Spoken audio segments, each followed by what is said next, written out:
Hello there, and welcome back to the booth here at Pro Tour Amonkhet. That's Luis Scott Vargas and Marshall Sutcliffe. Time does this thing start again? We've got round 10 action coming for you. It starts when you show up, obviously. Martin Müller versus Shi Tian, both players sitting at 8-1, an excellent record. We'll see if they have excellent decks to go with the record. Let's head down for round number 10 right now.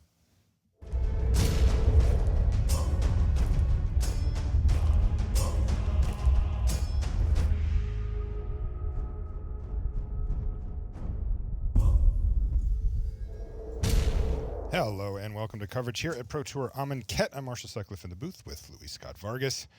We're in Nashville, Tennessee. It's round number 10. Martin Müller, first player we're going to be taking a look at. Team Genesis, as you can see from his shirt there.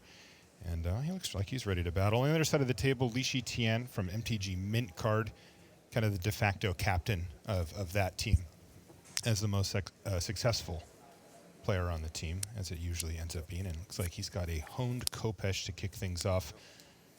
As he does. Off of an island. I covered his draft yesterday, and he ended up with a lot of Slither Blades, a lot of Sacred Cats, and honed Khopesh as part of that strategy. I see. Now, do you have a feel here for what he's doing this round? Not yet. Well, we're going to have to piece it together as we go. It looks like, as we see, the demise of aggro may have been overstated. Yeah. Given that we've got Bloodlust Insider on one side and honed Khopesh on the other, though, Lee can't be happy with this start. Can he be happy now? Yeah, that's a little more like it. He found a creature to put Cartouche of Solidarity on, and he's able to now start utilizing that honed Khopesh. The Talkrop Skirmisher is now a 3/2 first strike. He's going to chip in for one here as Martin Müller is going to use the Pathmaker Initiate to clear the way for the Bloodlust Insider. Not the super combo you hope for, but it is worth a damage, and a Thresher Lizard follows up. I love that last turn, Bloodlust Insider made Pathmaker Initiate have haste. This turn, Pathmaker returns the favor, gives it unblockable. Very friendly for an aggro deck here. Now, this is a nice little attack, though, from Shi Tian. He's going to knock Martin down to down 5 life points here to 15. I also like that each player's turn has taken about less than 5 seconds. Yeah, these guys have been crisp with their play, and we certainly appreciate that. From a viewer perspective, it's just nice to commentate, too. 3 1-drops on the table after turn 3, by the way. You might be right about that aggression thing. Well, the first round of the day, BDM and I covered Gerard Fabiano playing 4-color, insult to injury, reduced to rubble, mouth to feed, spring to mind. Affectionately known as 4-color nonsense. The all aftermath deck. That's pretty cool. And that's just in sharp contrast to what we're seeing right now. We've got this red-green deck with Bloodlust Insider that's trying to, curve out and attack as quickly as possible, finish things off with a fling that Martin's got going on here. Whereas Shi Tian's playing Cartouche of Solidarity and honed Khopesh to put on his 1 and 2 drops. Right. Well, here's the fling. Unfortunately, it's not going to be used to finish off Shi Tian, sitting at a pretty high life total of 17 here. Lee also feigning that he may have something, and he does. It's Mighty Leap for a blowout. Wow, that's savage. That is big. That's a pretty solid 2-for-1, and Martin takes a cool 5 damage from that Talkrop Skirmisher. All right, so you can see that Martin's doing some timing tricks here. He's going to play the Manticore there. He's going to target the Initiate with the -1/-1 counter, but with that on the stack, he's going to use the Insider, I meant to say. He's going to use the Insider to give the Manticore itself haste. Then the Insider picks up the counter, dies, unfortunately for Martin, but he does have a 5/4 with haste that just did 3 damage to Shi Tian. Again, you can see how these decks are capable of explosive turns like that one, and even with cards like Fling that we saw last turn. Now, he had to use it as more of a removal spell rather than a finisher, but you can piece the pieces together there and see how that can be a lot of damage in one turn. It also, it conveniently enough got Martin down to 1 card, so that Thresher Lizard is a 4/4. Yeah. And every turn of the game so far, every creature's gotten turned sideways that could, except for that Warrior token, which has Vigilance, but it's still attacked. It's still attacked anyway. Goodness sakes. I think these guys don't like each other the way they're playing.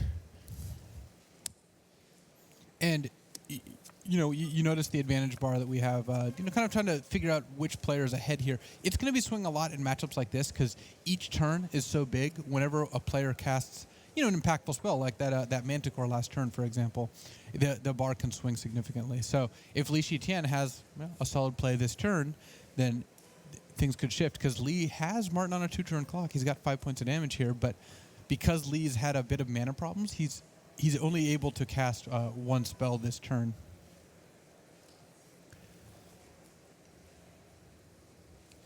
And unfortunately for Li, Martin's last card is Magma Spray. So there are a lot of situations here where Li attacks with both creatures, plays a blocker, and then gets Magma Sprayed and attacked for not quite lethal, but enough that he has to chump block and no longer can kill Martin on the backswing. Yeah, it's interesting, too. Shi Tian, clearly trying to take the aggressive route here, though Martin is as well. But Li's the one who stumbled a bit on mana. He's still only on 3 lands, staring down at 4 spells in hand, and where Martin Müller, just down to that Magma Spray, has really been able to deploy his threats more effectively after hitting his 5th land. Okay, well, Martin's down to 10. And Li has played a Seeker of Insight and then just equipped and passed.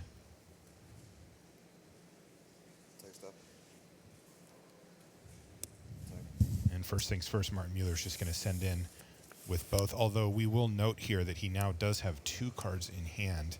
So the Thresher Lizard is currently a 3/2, though I have to say if I'm sitting in Shi Tian's seat, I'm not going to assume that it's going to stay that way. There are so few cards that basically, if Martin drew a land, he'd play it. If you drew a creature, he'd probably tap out for it or tap some mana for it. So it's very, very likely it's an instant. And unfortunately for Li, Martin drew Spidery Grasp, so Martin has 2 combat tricks in his hand. He's got Magma Spray and Spidery Grasp, which make it very, very difficult for this block to go profitably for Li.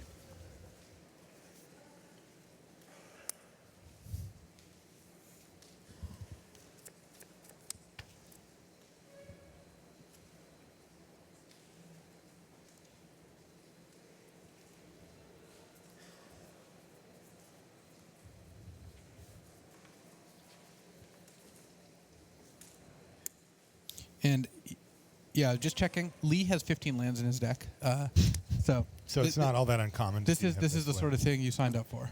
All right. So. And if you notice, Li's been able to cast almost all his cards. So. Well, he does have 4 in his hand, or 3 left now, and they're all spells. You can see Li's doing some math there to try to figure out what the best possible block is. He's considering some of the different combat tricks and removal spells in the format. Brute Strength certainly comes to mind as a card he'll be thinking about.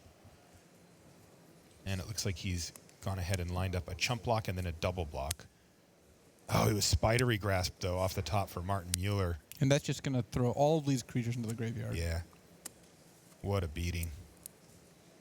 Well, Martin Müller returned the favor there. He got a 2-for-1 back the other direction thanks to his powerful combat trick. It's a little clunky at 3 mana, but boy, does it get the job done. And Shi Tian carefully looks at that last draw step and says, I've had enough.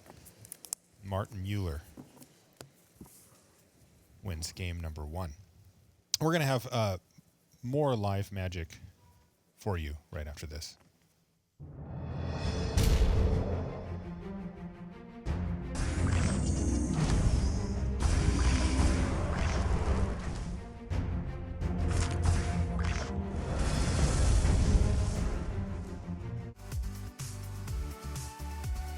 Looking for a place to hang out and play Magic? Head to your local game store this and every Friday to play Friday Night Magic events. Get more info at magic.wizards.com/FNM.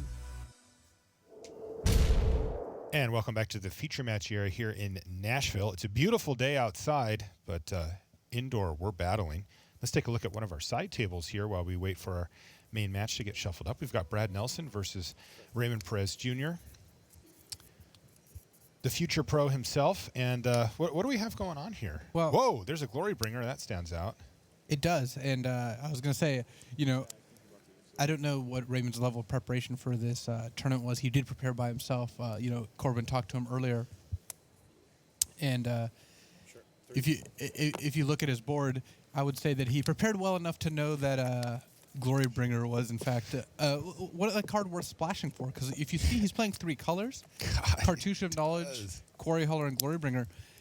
My assumption here is that he saw that Glorybringer in something like Pack 3 and is just couldn't say no. His blue-green deck turned into a blue-green-red deck. Yeah. He's also got a Quarry Hauler that has gotten a little smarter since it was first cast. It's got Cartouche of Knowledge on it, and that means it's flying and 5 power. So that was a significant swing that we just saw there from Ray.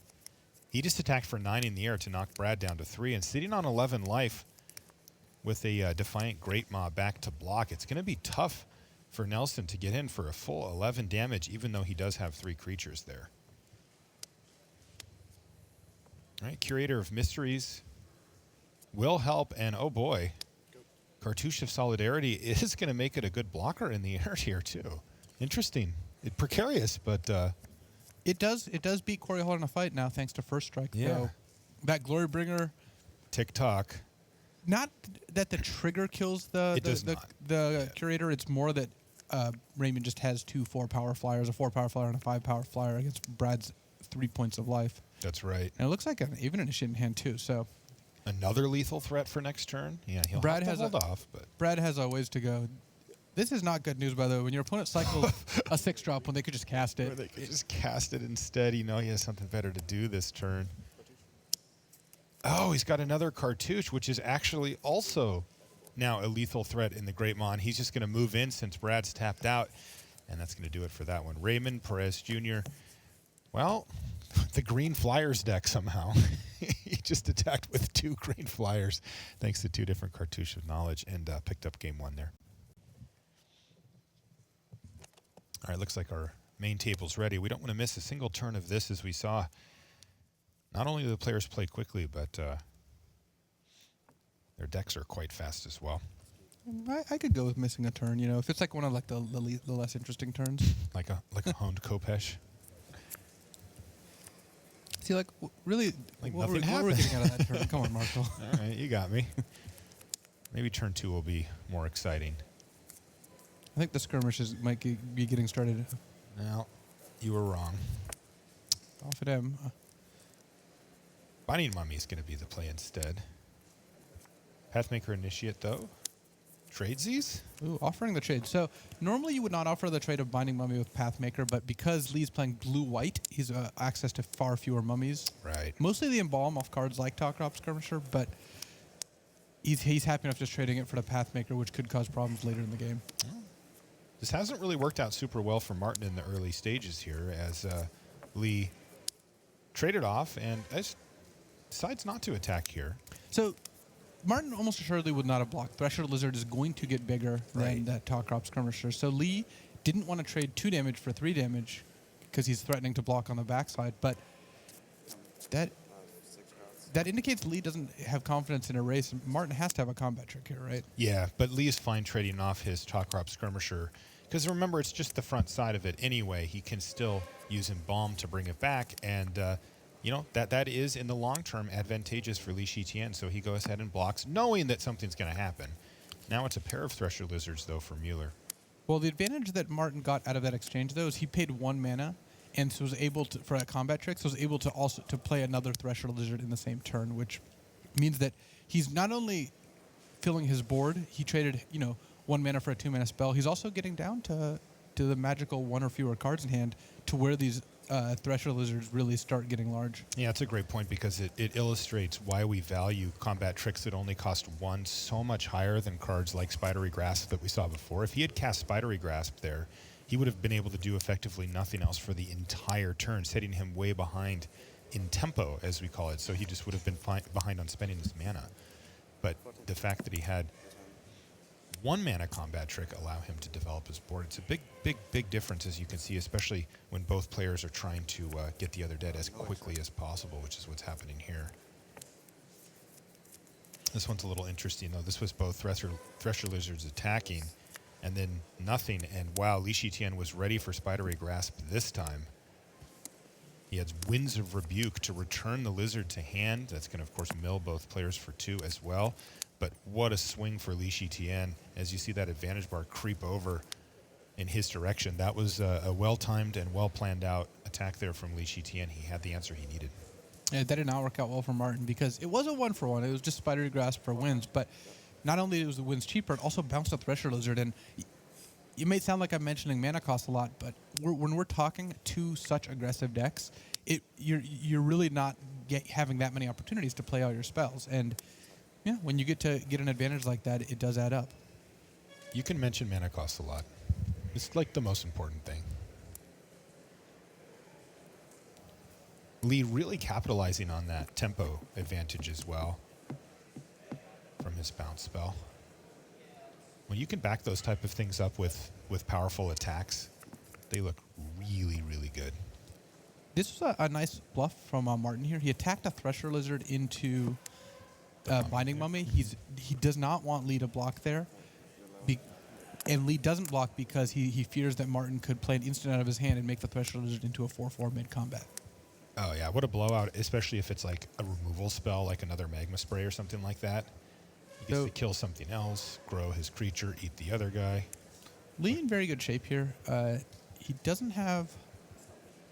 He has exactly lethal if he taps down Martin's creature with a Binding Mummy. So we'll see if the Emberhorn Minotaur is able to perform its blocking duties here.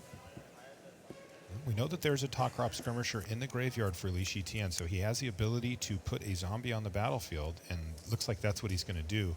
He's really forcing the issue. Martin says, I got nothing. Tap that guy down. 4, 5, 6, 7, 8, 9, 10. It is exactly lethal, assuming that he exerts the Spearmaster he has, and Martin just has to have something here. And he does not. And Martin says, I'll take it all.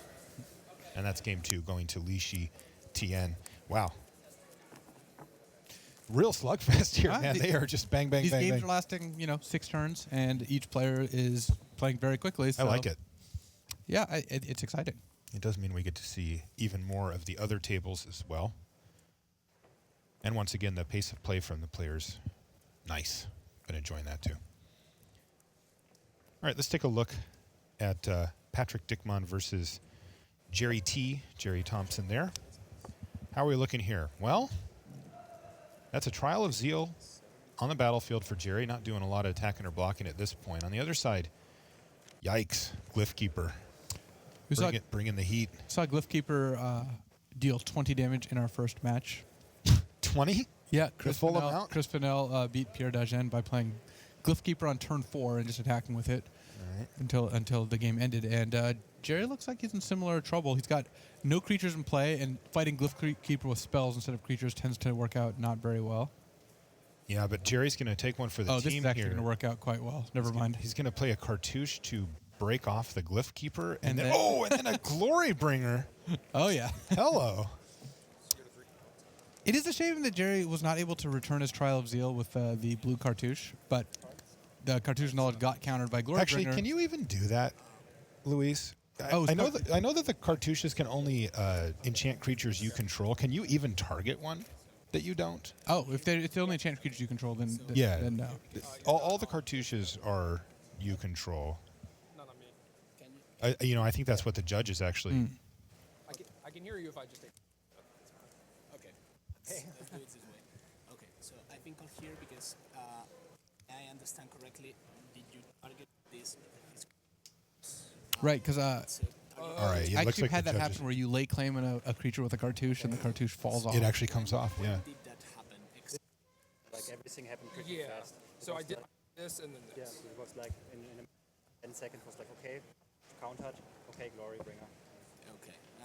Is it the first time you use the Cartouche to target the creature opener? Yes. Okay. So All right. Well, we caught it, and our table judge caught it as well. So it looks like they're going to address this. I was called it.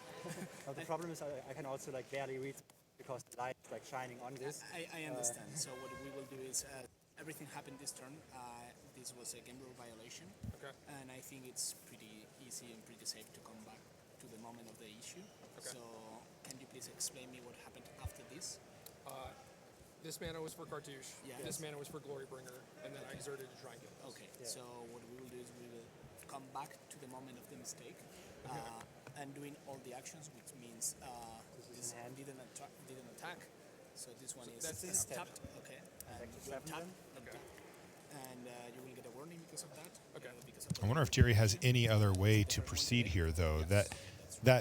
That was one avenue that he had, but if he has any other way to knock that initial shield off of the Glyph Keeper, and still have mana left over, he may be able to make it work. Also, he could just cast Glorybringer. And hold it back to block, which Right. is a lot less appealing. Yes. I suspect Jerry does not have another good option because with Trial of Zeal in play, he's really going to want to save that blue cartouche if possible. So He's got an Enigma Drake in his hand as well. The problem that I see is that he's only got 2 red mana sources, at least on the battlefield. he can play the Enigma Drake and put the blue cartouche. Like if he puts Cartouche of Knowledge on Enigma Drake and yeah, then I was just thinking about like everything that I was gonna do, Yeah. and then just did it. Yeah, no, don't worry. That does make sense, by the way. You heard what Jerry said. This is what most high-level pros do, is they map out their game plan in full and then enact it in one fell swoop. Serpent for 3. Cryptic Serpent only costs 3 mana, and he's going to make that into a flyer. That also buys him back. Well, okay, was that a good turn? His trial, and he plays the Enigma Drake. that turn wasn't much worse than the other turn. No. I mean, I think that, when we came in, Jerry was weighing the benefits and costs of this play versus the one that he made. He decided that getting that thing off the battlefield would probably be better, but Well, Patrick isn't knows, bad. knows that Jerry has a Glorybringer, so Patrick Dickman drew a final reward, and well, that is good knowledge for him. And that is, something that Jerry's going to have to just deal with, the fact that he revealed a little bit of information about his hand. so the Enigma Drake looks like it is a 4/4 right now, which means that final reward killing one of the 2 flyers still means the Glyph Keeper trades for the other one, which is not great. On the other hand, if Patrick just passes, Which he did. This is Jerry's so not that close. likely to run out Glorybringer into a bunch of untapped mana. No, and this is a really interesting position here as well, because Patrick Dickman is so close here. He's got Jerry to 2, and he has that Throne of the God Pharaoh. You see that hanging out, that artifact? Yeah, and that's threatening Jerry's life total, but Jerry actually drew a red mana. He drew that mountain. He can play Glorybringer as just a 4/4 haste, attack with all 3. Even if Patrick has a removal spell, the Trial of Zeal is going to finish off Patrick. He does go to players, though he does need a red mana source to do that, does he? Oh, he did draw the mountain, sorry. Yep, all right. Wow. Patrick Dickman looked like he was in good shape when we came in. Jerry's actually up a game here as well.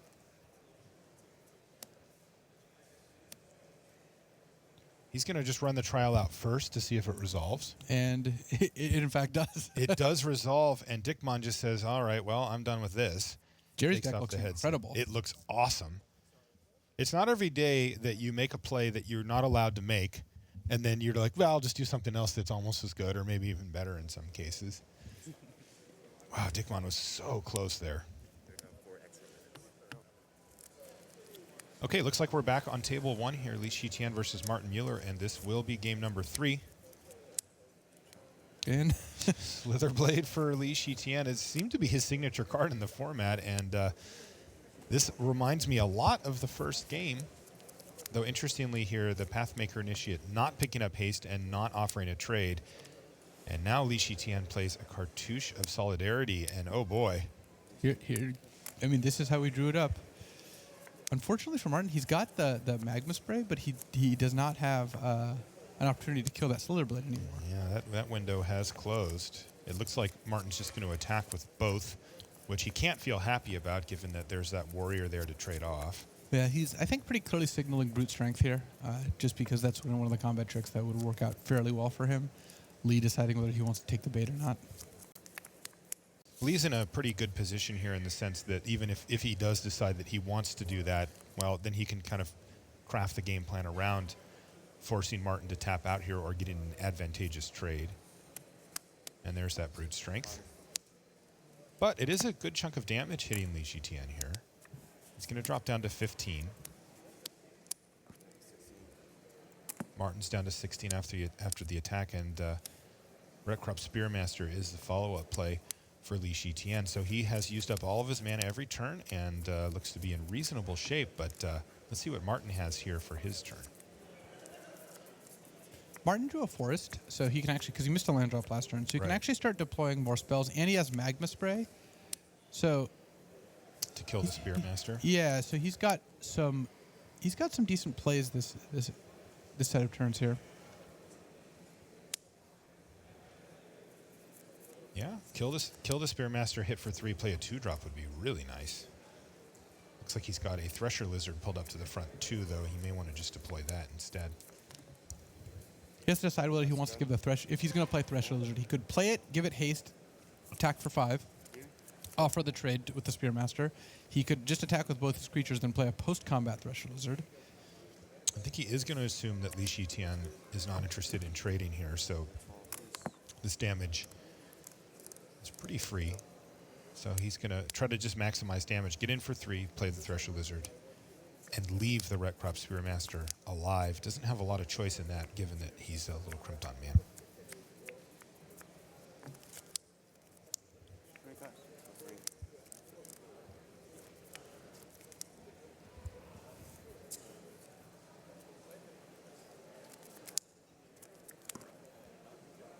So Lee's in the kind of spot where if he has just like one play this turn and Martin draws a land and can play 2 cards in the same turn, like Magma Spray plus Spidery Grasp. Because Martin's hand right now, Magma Spray, Spidery Grasp, Electrify. Three combat trick / removal spells. Martin will love to draw a land, love to draw a spell that costs 2 or less. And that's the kind of stuff he needs to not only get initiative, but also if he draws a land, for example, he can play 2 cards and that Thresher Lizard will become a 4/4. You can see the play has slowed down a little bit, and it makes sense. This is game 3, and there really doesn't seem to be much wiggle room in these games. We've seen sort of one key play at the right time dictate the winner of the first 2 games. Well, when you have a compressed timeline, when you're talking a 5 to 7 turn game instead of a 7 to 9 turn game, it just means that each turn matters more because larger relative to the number of turns that you're taking, and both players, we're seeing games swing on very small things. Ooh, here's a trial of solidarity for Shi Tian. He's going to go ahead and exert the Red Crop Spearmaster, but since it's going to have Vigilance anyway, he gets that exert for free. 6.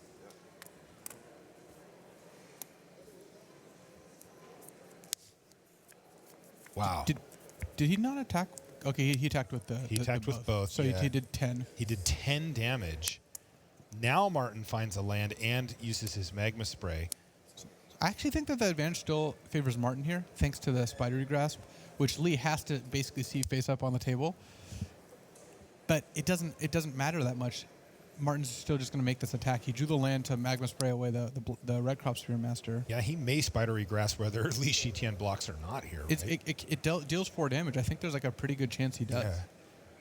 Because he wants to, or deals 3 damage because it gets the Thresher Lizard down to up to a 4/4, and it lets him use his mana this turn, deals 2 off itself, plus then next turn he can cast Electrify and be down to 1 card in hand again. Yeah, Shi Tian figures that he must block, and again, he will have seen this coming. And yeah, there we go. Spidery Grasp not even going to target the Thresher Lizard because now it's a 4/4. And we talked about these aggressive games sometimes coming down to 1 key play, and that was probably it. Oh, excellent. Yeah, that sigh you heard, that was Shi Tian putting his hands on his head like, how did this one slip away? That side moved the advantage bar. It indicated Shi Tian. When he exiled, the advantage bar did skip over there all the way to Martin Müller. Now, yeah, and you see Shi Tian just shaking his head. There's just no room for error in these matchups.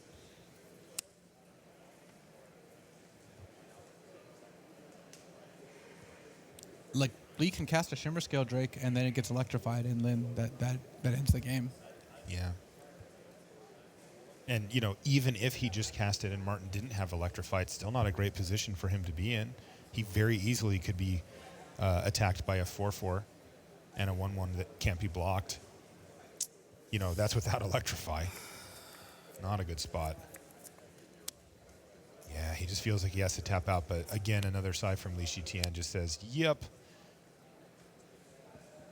This is exactly lethal. And Martin Müller improves to 9-1. God, he's an impressive player. He just always seems to come here and do so well. 9-1. Shi Tian is going to have to take his second loss here. But, you know, he's still in good shape. Another round of booster draft and then lean back on that standard deck to try to take him to perhaps another top 8.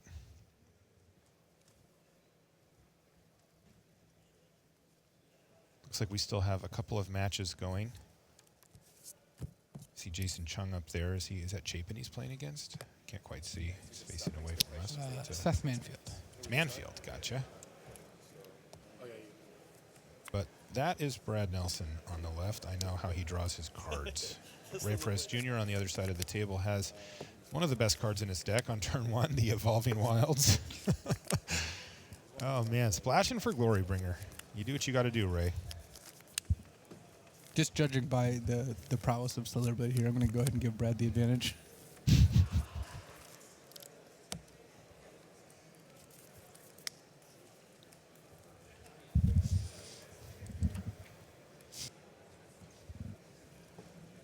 don't think Slitherblade has prowess, though, so.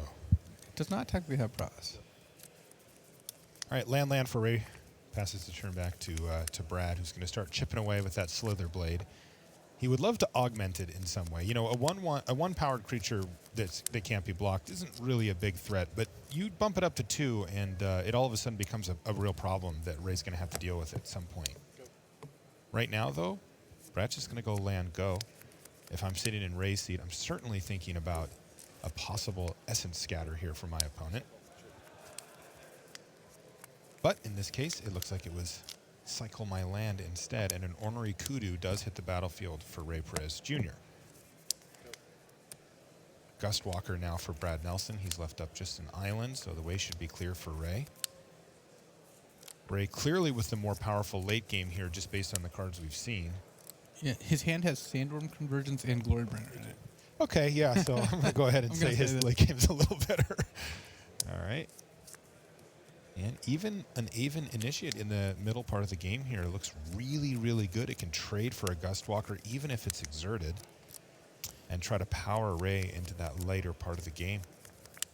And what Ray's going to run up against here in this next turn or so is something that his deck is going to is kind of going to fall into a lot, which is, has he drawn the second red for Glorybringer? He's got one mountain in play. He's got a Glorybringer in hand.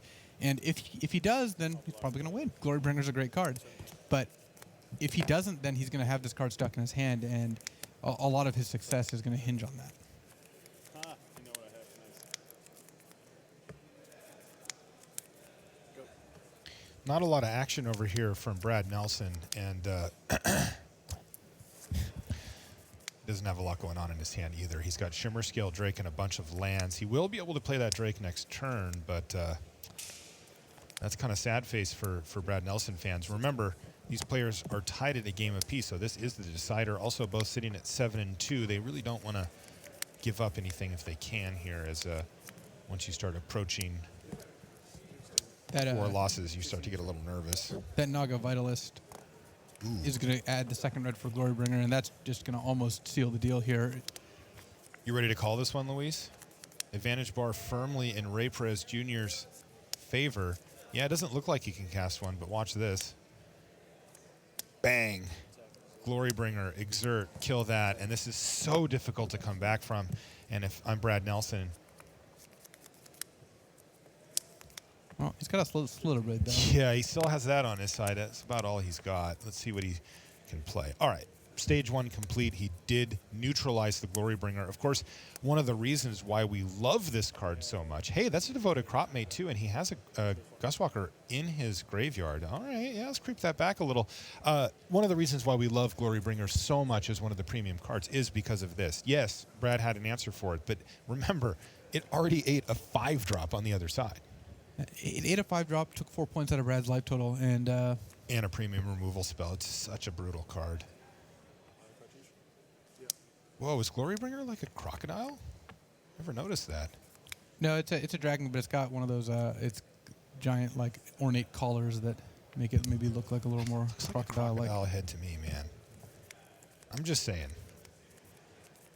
Gift of Paradise from Ray Perez Jr. is going to line him up to get to Sandworm Convergence mode here pretty soon. He's already at 7 mana. He just needs one more. Yeah, he's just playing blue-green with a boy. Glorybringer in it. That is exactly what's happening. His deck is cool. And unfortunately for Brad, he cycled Forsake the World earlier because he just had so many lands, and now that Sandworm Convergence is going to come down, and it's going to be a huge problem. Though it does not stop the Slitherblade. Nothing stops the Slitherblade. No, but Ray's sitting at 18. Yeah. So even with Slitherblade unchecked for this entire game, Ray is not really in danger, life total-wise, at this juncture. Gift of Paradise gaining 3 does negate a lot of Slitherblade It hits. certainly does. All right, so there's a Devoted Cropmate bringing back Gustwalker. Ooh, 6 mana. What did you find? An Angler Drake.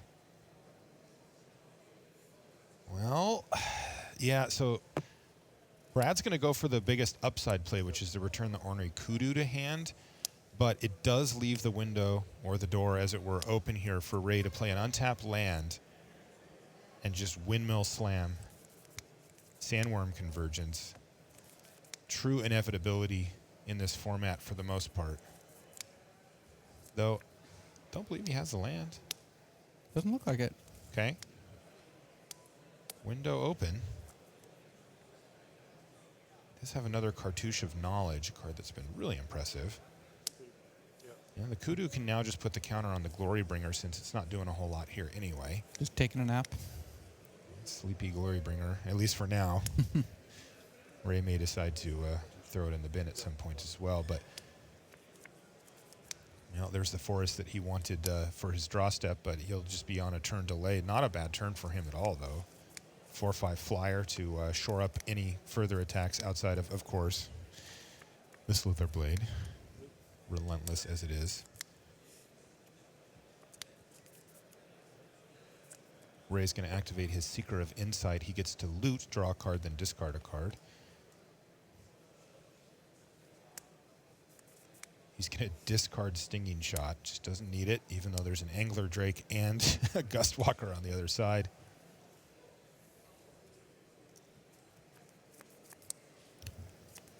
And pass the turn back. Gustwalker does a pretty neat job of getting around Sandworm Convergence, right? You declare it as an attacker. It's not flying, and then it just jumps into the air and jumps over the sandworm. It does. I have not seen that. I think most of the time people just scoop it up when you when you play the Sandworm Convergence, but that is nice.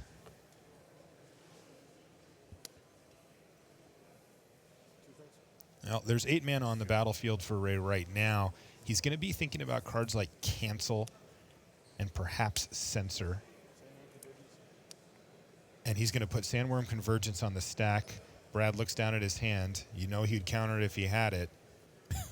And he's like, let me see that thing.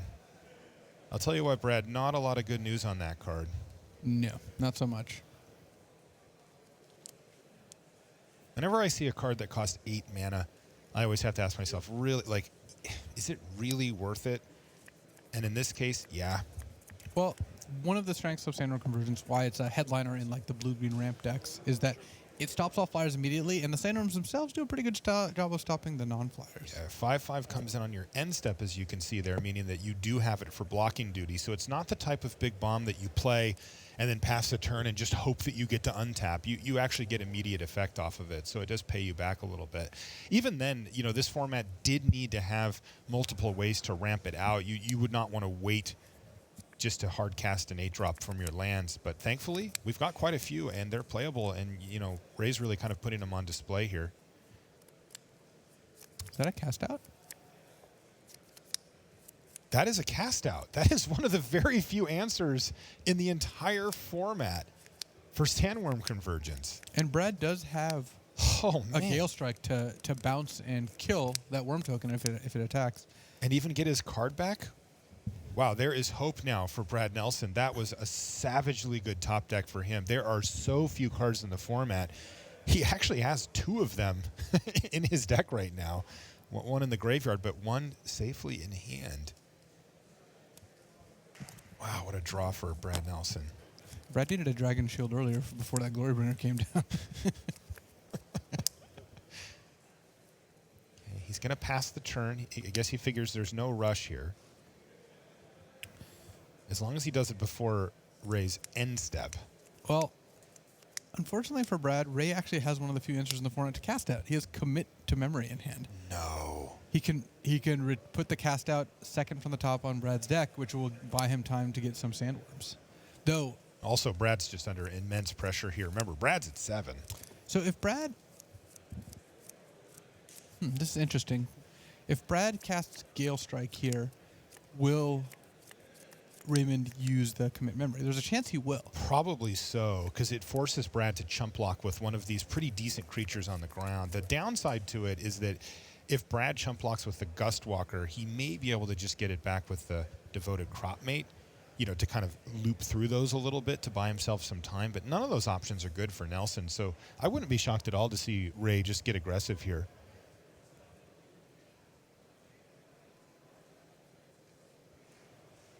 Ray's trying to get a read on Brad, just looking at his mannerisms. But Brad,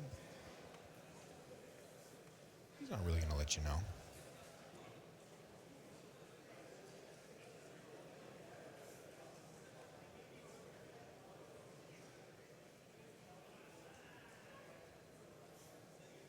So the Ordinary Kudu is a 4/5 flyer, so the Angler Drake can't profitably block it.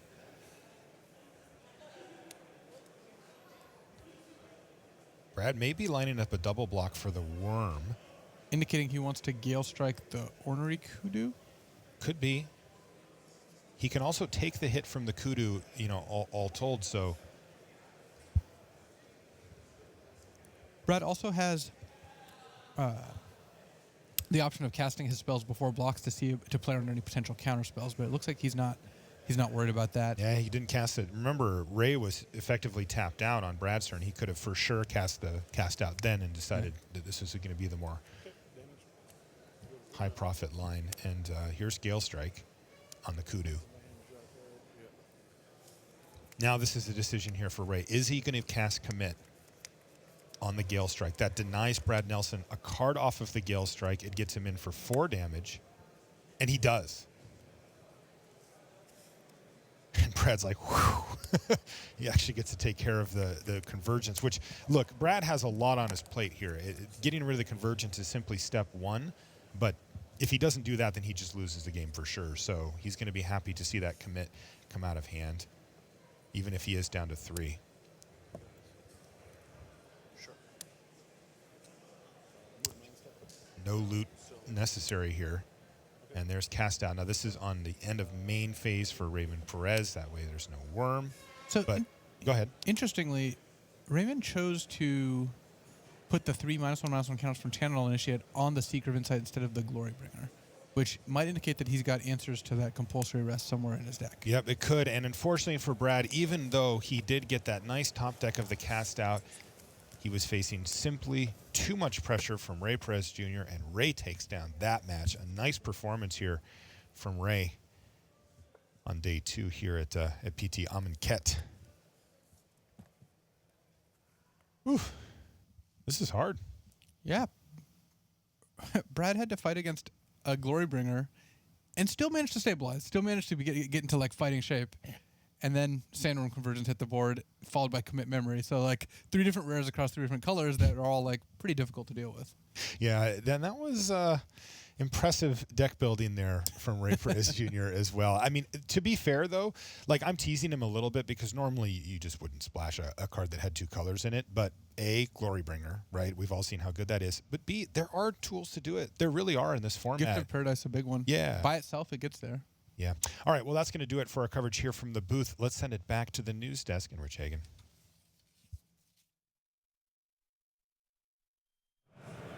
Welcome back to the news desk. We are heading towards the last round of limited action. I can tell you Martin User actually defeated Travis Wu in that last round of draft. They're sort of at the top of the Draft Master standings. Martin User claimed that one. So he's still only got 2 defeats in draft this season. Anyway, down on the floor, Brian David Marshall is in amongst the thick of it. BDM, who you got? Thanks, Rich. I'm here with Jason Chang of Team MTG Mint Card. Jason, how's the tournament going for you guys? Where are you on your sort of target of top 4 for the team? Personally, I'm doing good. I'm at 7-3, but I'm also doing the worst on our team. Every player on the team is at least 7-3, still in contention for the top 8, and Lee is leading at 8-2. So you're feeling pretty good about that. Now, I know we've talked a little bit, when we were doing the thing at the house. You guys, like, top 4 is important because it means you're doing well in the event, but it also means something more than that, and it was a big part of how you arranged your roster for Team MTG Mint Card. So the way we formed our team, we had a member that wasn't qualified for this Pro Tour, Nam, and we wanted to qualify him because if we top 4 this weekend, he gets to go to Kyoto. Yeah, and that's a big deal. I know your team is drawn along, the APAC region, and it's a little tougher sometimes to get to as many events to stay qualified on the Pro Tour, right? Yeah, it's very hard for us to get qualified to Pro Tour, and when we have a chance to qualify a teammate, such as Nam, like, any opportunity is great for us. And if you can do it while going to the World Championship to play in the team finals, all the better, right? Yeah, definitely. I'm looking forward to them announcing what the format is, because I'm hoping there's some sweet limited formats in it. Now, speaking of sweet limited, so I sit down for a draft last night, right? You go back to the hotel, I'm in the lobby, I know exactly what I'm gonna do. And one of the guys comes running over to me, he's like, have you seen this crazy Slitherblade deck that the MTG Mint Card guys were drafting? I'm like, yeah, I did. I'm not gonna draft it now. So I did lots of moto testing for this event, and the one thing I found was 1-drops are like very good in this format. The format's really fast, but when your opposing aggro player goes 2-drop, 3-drop, 4-drop, the way to beat that is go 1-drop, 2-drop, 3-drop.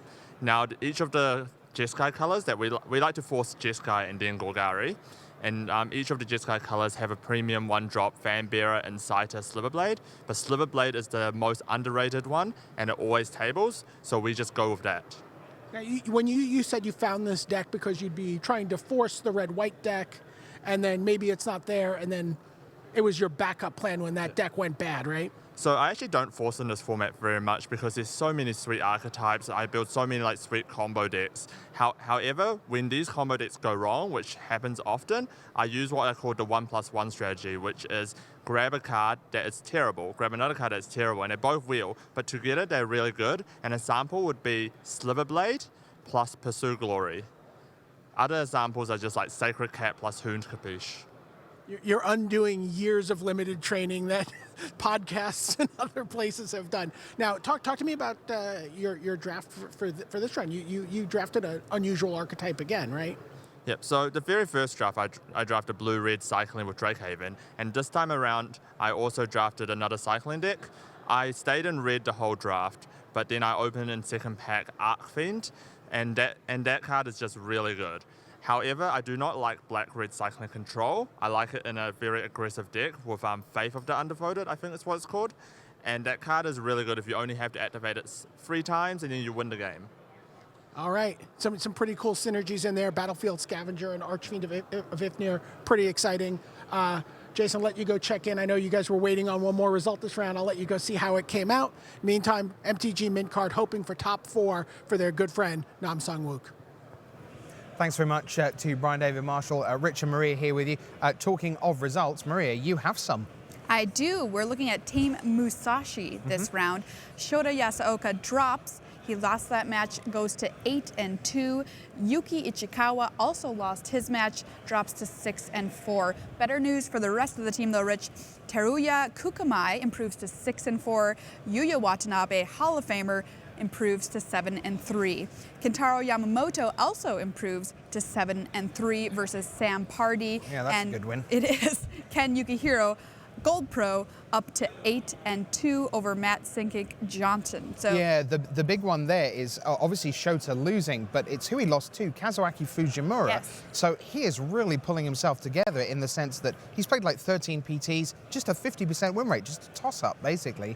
But 3 Grand Prix top 8s, 2 of them in the last year, and then if you can sit down at, only X2, and then play one of the great players of all time and beat them. And they're from your own country, which always feels special, yes. right? It's not just beating a Hall of Famer, it's beating another Japanese Hall of Famer. That's fantastic. Kazuaki Fujimura on track for the top 8 at 8-2. Anything else away from Musashi? What's going on? So we've got some breaking news here. We still have a perfect record in the building, Rich. Right. Chris Fennell sitting on 10-0, defeats Gerard Fabiano.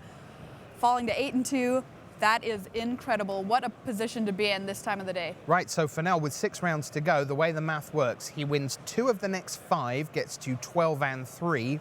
That would be his worst case for this scenario to play out. And then the last round, that would probably mean he could handshake with someone and get into the top 8. So we'll see how that pans out. Or alternatively, he can just win another 6 and call himself LSV forevermore.